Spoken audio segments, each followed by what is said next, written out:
Hello મિત્રો, સ્વાગત છે તમારું કાયદાની સફર યુટ્યુબ ચેનલમાં. મિત્રો, વિદ્યાર્થી તરીકે દરેક એવું વિચારે છે કે અભ્યાસની સાથે સાથે એમના ખર્ચા માટે કંઈક એવું કામ મળી જાય કે જેનાથી એમને પોતાના માતા પિતા પર નિર્ભર ના રહેવું પડે અને અભ્યાસની સાથે સાથે પોતાનો જે ખર્ચો છે એ જાતે ઉપાડી શકે. તો એવા દરેક વિદ્યાર્થીઓ માટે આજનો વિડીયો છે.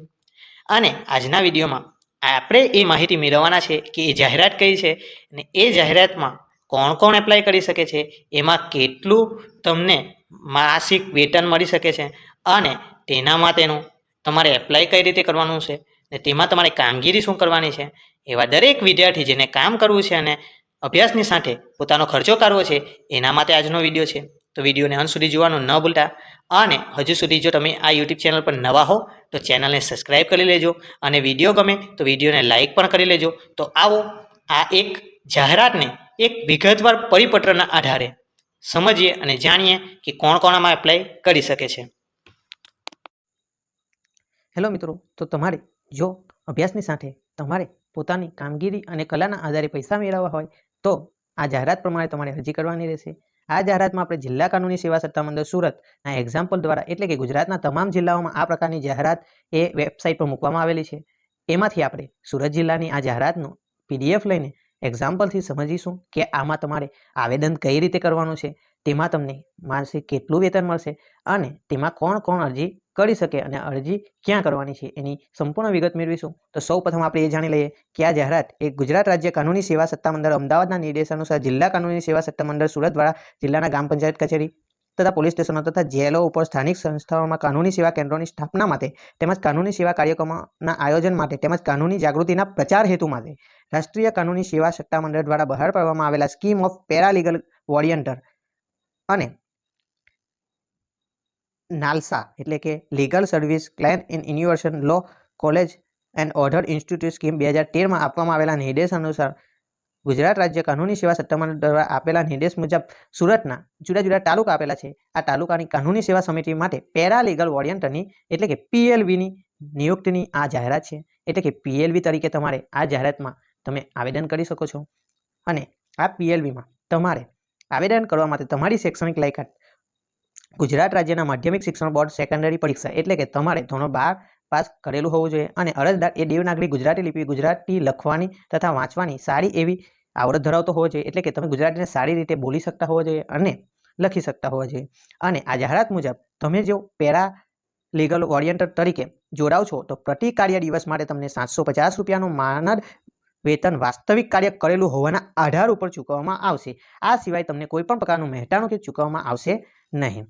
તો તમારે જો આ માટે આવેદન કરવું હોય તો આ ભરતી માટે અરજદારે આ જાહેરાતમાં આપેલા નમૂના મુજબ આવેદનપત્ર કરવાનું રહેશે. તો આ નમૂનો આ તમારી ઓફિશિયલ નોટિફિકેશનના અંત ભાગમાં આપેલો છે, તે તમે જોઈ શકો છો મોબાઈલની સ્ક્રીન પર કે પેરાલીગલ વોરિયન્ટરની નિયુક્તિ માટેની ઉમેદવારી પત્રનો નમૂનો.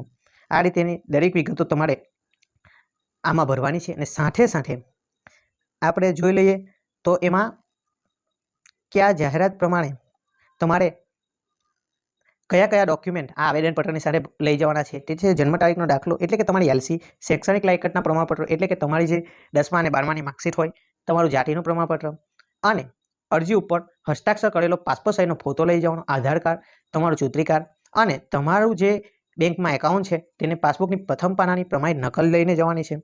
અને આ જાહેરાતમાં અરજી કરવાની છેલ્લી તારીખ 30/9/2025 એટલે કે આ 30 સપ્ટેમ્બર છે ત્યાં સુધીમાં તમારે અરજી કરી દેવાની છે. નહીં તો નિયત કરેલી તારીખ પછી જો અરજી કરવામાં આવશે તો અપૂરતી અરજી કરવામાં આવશે, સટી એટલે કે ભૂલવાળી અરજી કરવામાં આવશે તો તેના પર કોઈ વિચારણા કરવામાં આવશે નહીં. હવે તમે વિચારતા હશો કે આ આવેદન ક્યાં કરવાનું, તો આ અરજી તમારે તમને જે નોટિફિકેશન મળશે તમારા જિલ્લાનું તેનામાં તમને આ રીતે જુદા જુદા સ્થળો બતાવવામાં આવશે કે અરજી કરવાનું સ્થળ, ત્યાં તમે આ પ્રકારનું ફોર્મ લઈને તમે આ અરજી કરી શકશો. હવે તમારે એક મહત્વપૂર્ણ વિગત જાણવાની છે કે કામગીરી કરવાનું પસંદગીનું સ્થળ તમારે સિલેક્ટ કરવાનું છે. એટલે કે ઉમેદવાર પોતાના આવેદનપત્રમાં પેરાલીગલ વોરિયન્ટર તરીકે કયા સ્થાને એટલે કે જિલ્લા કક્ષાએ, તાલુકા સ્તર પર અથવા ગામના સ્તર પર પેરાલીગલ વોરિયન્ટર તરીકે કાર્ય કરવા માંગે છે તે જણાવવાનું આવશ્યક રહેશે. બરાબર. ને આ પેરાલીગલ વોરિયન્ટર તરીકે કોણ કોણ અરજી કરી શકે, તો તેના માટે આપણે જોઈએ તો શિક્ષક, નિવૃત્ત સરકારી કર્મચારી, વરિષ્ઠ નાગરિક, MSWના વિદ્યાર્થીઓ, અધ્યાપક, આંગણવાડીના કાર્યકર્તાઓ, ડૉક્ટર, ફિઝિશિયન, વિદ્યાર્થી તેમજ કાયદાના વિદ્યાર્થી એટલે કે કાયદાના વિદ્યાર્થી જ્યાં સુધી તેઓ વકીલાત માટે એનરોલમેન્ટ ન થાય ત્યાં સુધી, એટલે કે જ્યાં સુધી તેઓ એઆઈબીની પરીક્ષા પાસ કરી બાર કાઉન્સિલમાં નામ ના નોંધાવે ત્યાં સુધી આ પેરા લીગલ વોરિયન્ટર તરીકે ફરજ બજાવી શકે છે. તેમના માટે એક ઉત્તમ તક છે. ત્યારબાદ સેવાકીય પ્રવૃત્તિ સાથે સંકળાયેલા એનજીઓ તથા ક્લબના સભ્યો, મહિલા ગ્રુપ, મંત્રી સંગમ, સ્વયં સહાયતા સમૂહના સભ્યો દરેક આમાં અરજી કરી શકે. હવે તમને એ પ્રશ્ન મૂંઝવતો હશે કે આ પેરા લીગલ વોરિયન્ટર તરીકે નિયુક્ત થયા પછી તમારી ફરજો શું રહેશે, તમારું કાર્ય કયું કરવાનું રહેશે? તો તેના માટે આ રીતે 9 પ્રકારના કાર્યો તમને આપવામાં આવેલા છે, જેને આપણે ટૂંકમાં સમજી લઈએ. તો તે છે કે સમાજના નબળા વર્ગના લોકોને કાનૂની અધિકારથી જાણકારી આપવાની. પછી સામાજિક નાગરિકો તેઓના કોર્ટના કેસો અંગે વૈકલ્પિક તકરાર નિવારણ માધ્યમો જેવા કે લોક અદાલત થાય છે, મધ્યસ્થીકરણ, લવાદ, કન્સિલેશન, ન્યાયિક સમાધાન બાબતે જાણકારી આપવાની. પેરા લીગલ વોરિયન્ટર ક્ષેત્રમાં થતી વિવિધ પ્રવૃત્તિઓ ઉપર નજર રાખવાની, તેમજ અન્યાય થતો હોવાની સ્થિતિમાં જિલ્લા કાનૂની સેવા સત્તામંડળે લેખિત કે મૌખિકમાં જાણ કરવાની.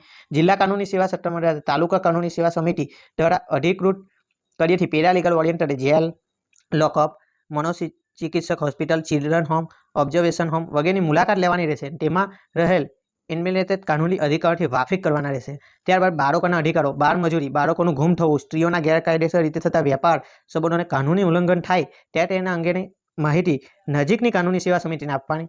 વિવાદોનું નિવારણ, પ્રી લિટિગેશન, લોક અદાલત, મધ્યસ્થીકરણ અંગે માહિતી આપવી, તેમાં તેની ઉપયોગિતા સમજાવી. પેરા લીગલ વોરિયન્ટર એ જિલ્લા કાનૂની સેવા સત્તામંડળ તેમજ તાલુકા કાનૂની સેવા સમિતિ દ્વારા આપવામાં આવતી મફત કાનૂની સહાયની જાણકારી તેમજ ક્ષેત્રના લોકોને આપવાની, તેમજ કાનૂની જાગૃતિ માટે કાર્ય કરવાના રહેશે. તેના માટે તમે શિબિરો કરવાના રહેશે. જિલ્લા કાનૂની સેવા સત્તામંડળ દ્વારા વિભિન્ન યોજનાઓ સંબંધે જે તે પેમ્પલેટ અથવા ચોપાનિયા વગેરે પેરા લીગલ વોરિયન્ટરને આપવામાં આવશે તેઓ તેનો પ્રચાર અને પ્રસાર કરવાનો રહેશે. આ 9 પ્રકારના કાર્યો પેરા લીગલ વોરિયન્ટર તરીકે તમે પસંદગી થયા પછી કરવાના રહેશે.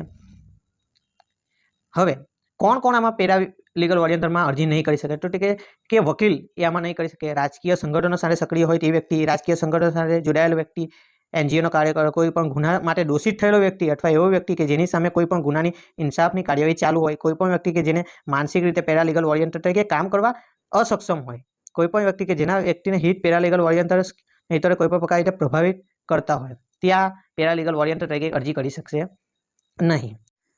તો મિત્રો, દરેક કાયદાના અભ્યાસ સાથે જોડાયેલા વિદ્યાર્થીઓને માટે મારું એવું અંગત માનવું છે કે આ પેરા લીગલ વોરિયન્ટર તરીકે તમારે ચોક્કસ અરજી કરવી જોઈએ, જેથી એમ થશે કે તમે પેરા વોરિયન્ટર તરીકે કાર્ય કરશો એટલે કે તમારા જે તાલુકા ક્ષેત્ર અને તમારા જે જિલ્લા ક્ષેત્રમાં તમે કાર્ય કરશો તેમાં તમારું એક તમને પગાર તો મળશે અને સાથે સાથે તમારું નામ પણ થશે. એટલે તમે જેવા એડવોકેટ બનશો એટલે તમને લોકો સારી રીતે તમારી ઓળખાણ પણ થશે અને તમે કાયદાની સાથે એવા જોડાયેલા પણ રહેશો કે જેથી કરીને તમને તમારા વિસ્તારમાં શું ઘટના બની રહી છે અને તમારે હવે તેમાંથી શું શીખવાનું અને તમારે તેમાં શું એક્શન લેવાનું, એવા દરેક ફાયદાઓ તમને મળી રહેશે.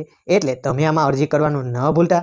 અને વિડીયોમાં આપણે વિગતે વાત કરી છે, છતાં પણ તમને અરજી કરવામાં કોઈ મૂંઝવણ અનુભવાય તો ચોક્કસ કમેન્ટમાં જણાવજો. અને હજુ સુધી જો તમારી યુટ્યુબ ચેનલને સબસ્ક્રાઇબ કરવાની બાકી હોય તો સબસ્ક્રાઇબ કરી લેજો. અને વિડીયો ગમતા હોય તો એક લાઇક જરૂર કરતા જજો અને તમારા મિત્રો સુધી પણ આ વિડીયોને શેર કરજો. અને મળીએ છીએ હવે બીજા નેક્સ્ટ વિડીયોમાં. ત્યાં સુધી જય હિન્દ, જય ભારત, જય સંવિધાન.